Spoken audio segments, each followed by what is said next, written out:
Yeah, let's go. Shri Krishna जिन्हें लीलाओं का रचयिता कहा जाता है। श्री कृष्ण जो खुद एक लीला में नाम था, जो द्वापर युग में रचा गया था, जिसमें हमें बाल लीलाओं से लेकर युवा लीलाएं देखने को मिली। ये लीला इतनी रोचक थी कि इन लीलाओं ने हमें जीवन का सार समझाया, जिसमें सबसे पहले बाल लीलाएं आती हैं।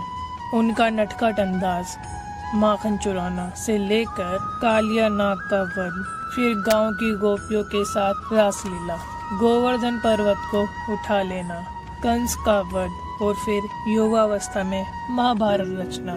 महाभारत के मैदान के बीच भगवत गीता का उपदेश, बाबा श्याम को कलयुग के कल्याण के लिए कलयुग का देवता बनाना आदि। ये लीलाएं यही नहीं रुकी। फिर श्री कृष्ण ने एक लीला और रची, जिसमें श्री कृष्ण ने हनुमान जी के स्मरण द्वारा सत्यभामा, गरुण देव तथा सुदर्शन चक्र का अहंकार तोड़ा। तो आइए जानते हैं इनके बारे में।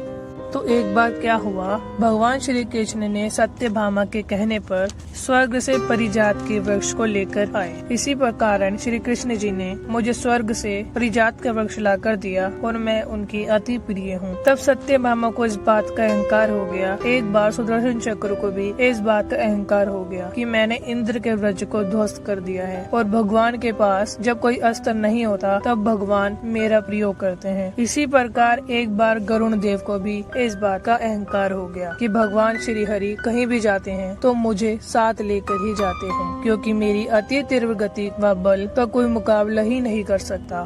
तब भगवान श्री कृष्ण ने सोचा क्यों न इन तीनों का अहंकार दूर किया जाए। फिर श्री कृष्ण ने हनुमान जी का स्मरण किया। स्मरण करते ही हनुमान जी सारी बातें समझ गए और वह श्री कृष्ण जी के दरबार में जाने की वजह द्वारका के सुंदर बगीचे में जाकर फल तोड़कर फेंकने लगे और सारे वृक्ष को उखाड़ कर फेंक दिया। जब श्री कृष्ण जी को इस बात का पता चला, उन्होंने गरुण जी को बुलाया और कहा कि जाओ बगीचे में ये कौन सा उत्पात मचा रहा है, उसे दरबार में लेकर आओ। श्री कृष्ण जी की यह बात सुनकर गरुड़ जी उस बगीचे में पहुँचे और देखा कि एक वानर ने बहुत सारे वृक्ष को उखाड़ कर फेंक दिया है और बहुत सारे फल को भी तोड़ तोड़ कर फेंक रहा है। गरुड़ जी उन्हें पकड़ने के लिए गए, तब हनुमान जी ने अपनी पूंछ से उन्हें जकड़ लिया, जिससे गरुड़ जी को पीड़ा होने लगी और उन्हें दूर समुद्र में फेंक दिया। फिर वह बड़ी मुश्किल से संभले और श्री कृष्ण जी के दरबार में पहुँचे और कहा कि वह कोई साधारण वानर नहीं है। इतना सुनते ही भगवान श्री कृष्ण ने कहा कि वह जरूर श्री रामचंद्र जी के परम भक्त हनुमान जी है। जाओ उन्हें आदर पूर्वक यहाँ लेकर आओ और कहना श्री राम जी आपको याद कर रहे हैं। इतना कहते ही गरुड़ जी हनुमान जी को लेने गए, परंतु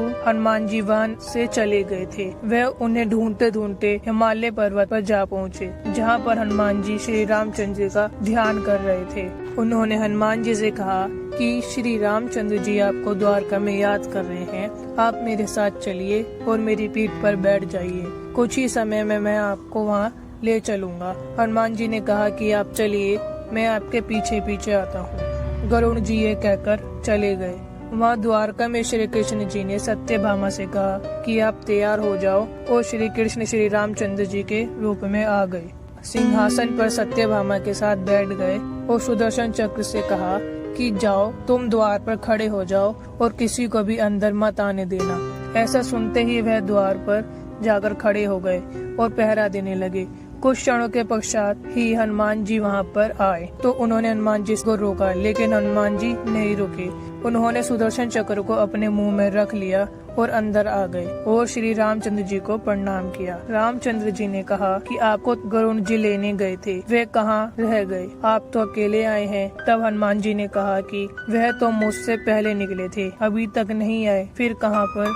गरुड़ जी गहरी सांस लेते हुए और थकी हुई अवस्था में वहाँ पर आए और बोले, मुझे अपनी गलती का आभास हो गया है, मुझसे भूल हो गई है, कृपया कर आप मुझे क्षमा करें। तभी श्री रामचंद्र जी ने हनुमान जी से पूछा, आपको द्वार पर किसी ने रोका नहीं? तभी हनुमान जी ने मुंह से सुदर्शन चक्र को बाहर निकाला और कहा, हे प्रभु, बाहर तो रोका था, पर मैं आपको प्रतीक्षा कैसे करवाता, इसलिए मैंने सुदर्शन चक्र को मुंह में रख लिया। ये सब सुन भगवान मुस्कुराते हैं। हनुमान जी ने कहा कि हे प्रभु, माता सीता दिखाई नहीं दे रही हैं, और आपने यह बगल में किसको बैठाया है। उधर से रुक्मणी जी आई तो हनुमान जी ने देखा और उन्हें माता सीता कहकर प्रणाम किया। ये देखकर सत्यभामा का घमंड भी टूट गया। इसी प्रकार सत्यभामा, सुदर्शन चक्र और गरुण देव तीनों का अहंकार टूट गया। उन्हें अपनी भूल का आभास हो गया।